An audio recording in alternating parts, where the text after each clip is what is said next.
নমস্কার শ্রোতা বন্ধুরা, আবারও একটি নতুন ভিডিও নিয়ে আমার রাধা রাধা চ্যানেলে আপনাদের জানাই সুস্বাগতম। জয় শ্রীকৃষ্ণ, রাধা রাধা। ভাগবত গীতায় বলা হয়, ভগবান শ্রীকৃষ্ণের বাণী আজও আমাদের জীবনে এগিয়ে যাওয়ার প্রেরণা দিয়ে থাকে। এমতাবস্থায় যে কোনো সমস্যার সমাধান পেতে এবং জীবনে সাফল্য পেতে হলে প্রত্যহ ভাগবত গীতার বাণী শোনা আবশ্যক। এটি বিশ্বাস করা হয় যে ব্যক্তি তার জীবনে ভাগবত গীতার এই মূল্যবান বিচারগুলি অনুসরণ করেন, তিনি অবশ্যই প্রতিটি কার্যে সফলতা অর্জন করেন এবং তিনি মানসিক শান্তিও প্রাপ্ত করেন। তাহলে চলুন শুরু করা যাক। শ্রীমদ্ ভাগবত গীতা একটি অত্যন্ত রহস্যময় গ্রন্থ। এতে সমগ্র বেদের সার সংগৃহীত রয়েছে। এর অর্থ এতটাই গভীর এবং গুরুতর যে সারা জীবন নিরন্তর অনুশীলন করলেও এর কোনো অন্ত পাওয়া যাবে না। ঈশ্বরের গুণাবলী, প্রভাব, প্রকৃতি, রহস্য ও উপাসনা এবং জ্ঞান ও প্রজ্ঞার বর্ণনা যেভাবে ভাগবত গীতায় করা হয়েছে, অন্য কোন ধর্মগ্রন্থে তা পাওয়া বড়ই কঠিন। ভাগবত গীতা এমনই এক অভিনব ধর্মগ্রন্থ। গীতায় এমন কোন শব্দ নেই যাকে আকর্ষণীয়ভাবে বলা হয়েছে। ভাগবত গীতা এমনই একটি অনন্য ধর্মগ্রন্থ যেখানে শব্দে কোন রকম সত্যতা বর্জিত শিক্ষা নেই। এখানে যা বলা হয়েছে তা অক্ষরে অক্ষরে সত্য। ঈশ্বরের বাক্যে প্রকৃত রূপের মধ্যে আকর্ষণীয় কিছু কল্পনা করা মানে তাকে অসম্মান করা। গীতা একটি সার্বজনীন ধর্মগ্রন্থ। এটিকে সমস্ত ধর্মগ্রন্থের সম্পদ হিসেবে বিবেচনা করা হয়ে থাকে। গীতা সম্পর্কে পুঙ্খানুপুঙ্খ জ্ঞান অর্জন করার পর সমস্ত শাস্ত্রের মৌলিক জ্ঞান স্বয়ংক্রিয়ভাবে অর্জিত হয়ে যায়। গীতাকে ভগবানের থেকে বড় বললেও কোনো অতৃপ্তি হবে না। ঈশ্বর নিজেই বলেছেন, আমি গীতার আশ্রয়ে থাকি, আর গীতা আমার সর্বোত্তম আশ্রয়স্থল। আমি গীতার জ্ঞানের সাহায্যেই ত্রিভুবনের অনুসরণ করি। এছাড়া গীতায় ভগবান স্বয়ং তার মুক্ত কণ্ঠে ঘোষণা করেছেন, যে আমার এই আদেশ গীতা রূপে পালন করবে সে নিঃসন্দেহে মুক্ত হবে। শুধু এটুকুই নয়, ঈশ্বর বলেছেন, যে কেউ এটি অধ্যয়ন করলে তার মাধ্যমে আমি জ্ঞানের যজ্ঞে পূজিত হব। ভগবান বলেছেন, যে ব্যক্তি গীতার রহস্য ধারণ করেন এবং তার বিস্তৃতি প্রচার করেন, তিনি আমার পরম প্রিয়। গীতা একটি সম্পূর্ণ জীবন দর্শন এবং যিনি এটি অনুসরণ করেন তিনি সর্বোত্তম। গীতা এই ধরনের অনুপ্রেরণামূলক বার্তার একটি সমুদ্র। এটি হলো ভাগবত গীতা, যা আধুনিক যুগে সমস্যায় ঘেরা মানুষকে সক্রিয় জীবন যাপন করতে অনুপ্রাণিত করে, যা জীবন থেকে হতাশ ব্যক্তিকে আশার আলোয় ভরিয়ে দেয়। গীতা ধর্ম, কর্ম এবং প্রেমের পাঠ শেখায়।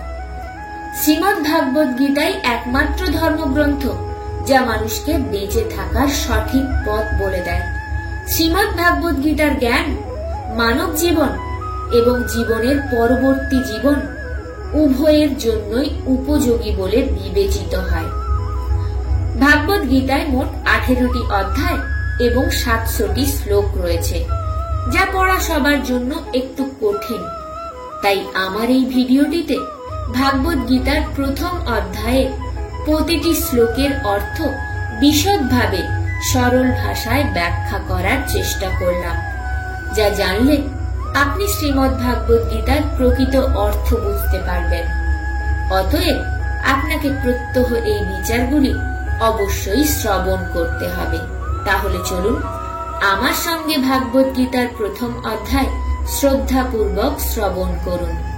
শ্রীমদ্ ভাগবত গীতা প্রথম অধ্যায়, অর্জুন বিষাদ যোগ। এখানে শুরু হয় ধৃতরাষ্ট্রের প্রশ্ন দিয়ে। উনি জানতে চান যুদ্ধক্ষেত্রে কি হচ্ছে, ওনার পুত্র দুর্যোধন এবং সেনারা কি করছে, এবং তার সাথে পাণ্ডু পুত্রের সেনারা কি করছে। তারপর দুই সেনার শূরবীরের বর্ণন। তারপর আছে অর্জুনের বিষাদ, মানে ওনার সংশয়, দুঃখ, সমস্যা এবং ধর্ম সংকট। ধৃতরাষ্ট্র সঞ্জয়কে বলছেন, ধর্মভূমি কুরুক্ষেত্রে উপস্থিত আমার এবং পাণ্ডুর পুত্র কি করছে। ধৃতরাষ্ট্র জানতে চান যুদ্ধক্ষেত্রে আসলে কি হচ্ছে। ধৃতরাষ্ট্র অন্ধ ছিলেন, দেখতে পেতেন না, কিন্তু তিনি চোখ দিয়ে অন্ধ ছিলেন, মন এবং মস্তিষ্কে নয়। সঞ্জয় যা চোখে দেখছেন তাই বলছেন। সঞ্জয় বললেন, তৎকালে রাজা দুর্যোধন পাণ্ডব সৈন্যদিগকে বৃহাকারে সজ্জিত দেখে দ্রোণাচার্য সমীপে গিয়ে এই কথা বললেন।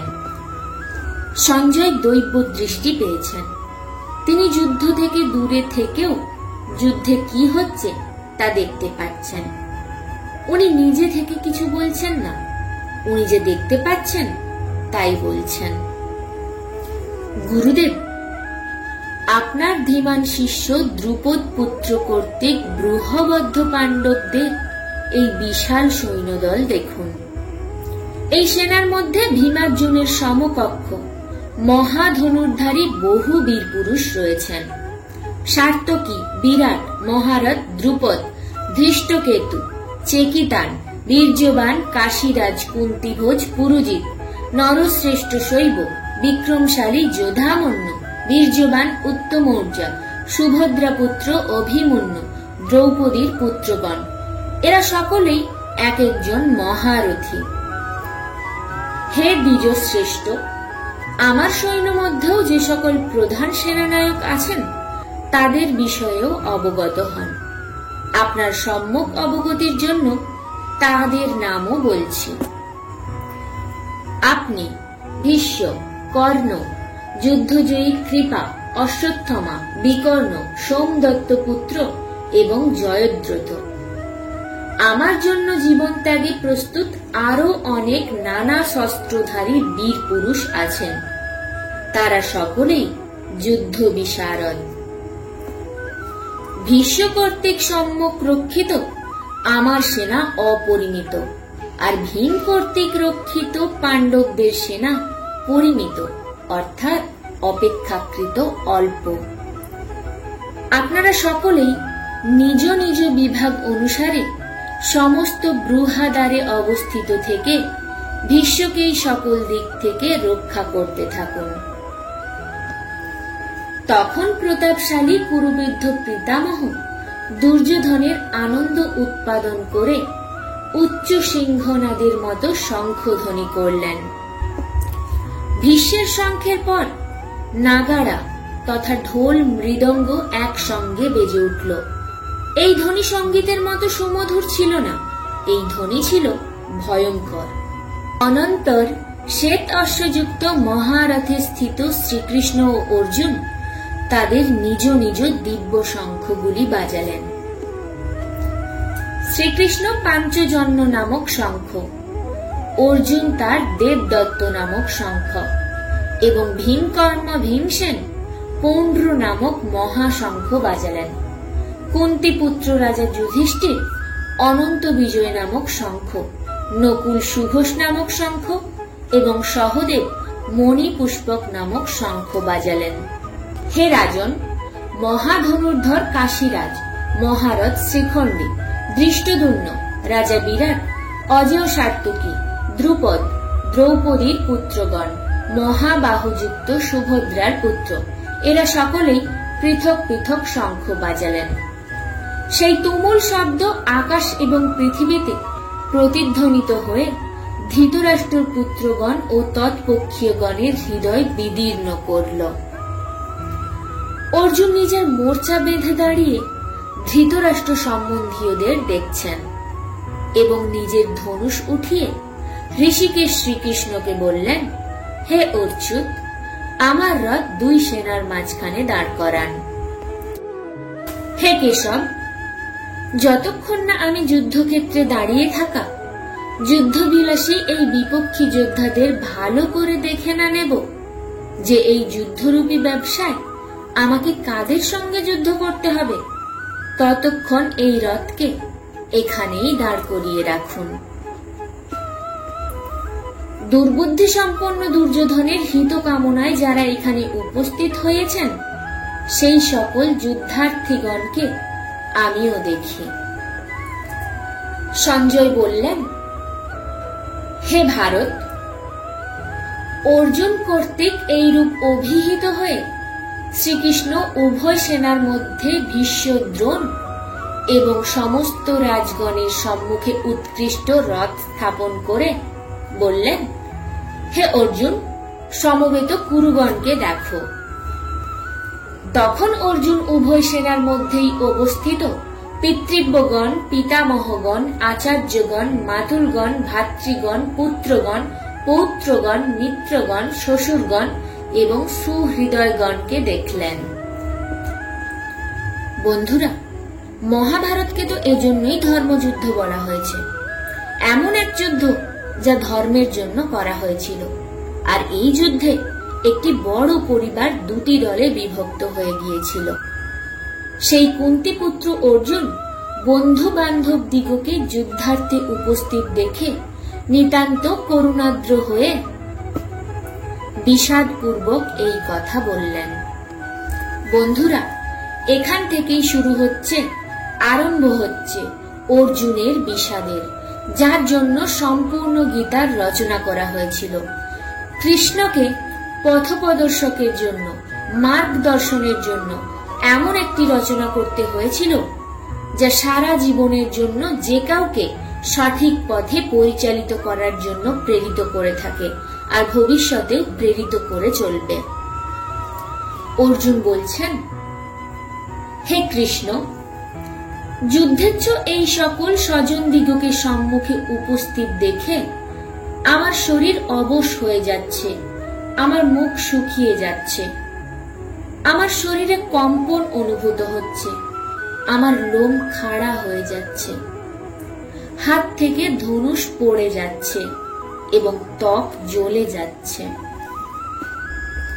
হে কেশব, আমি স্থির থাকতে পারছি না, আমার মাথা ঘুরছে, আমি সকল দুর্লক্ষণ দেখছি। যুদ্ধে স্বজন দিগকে নিহত করে আমি মঙ্গল দেখতে পাচ্ছি না। হে কেশব, আমি জয়লাভ করতে চাই না, রাজ্যও চাই না, সুখ ভোগও চাই না।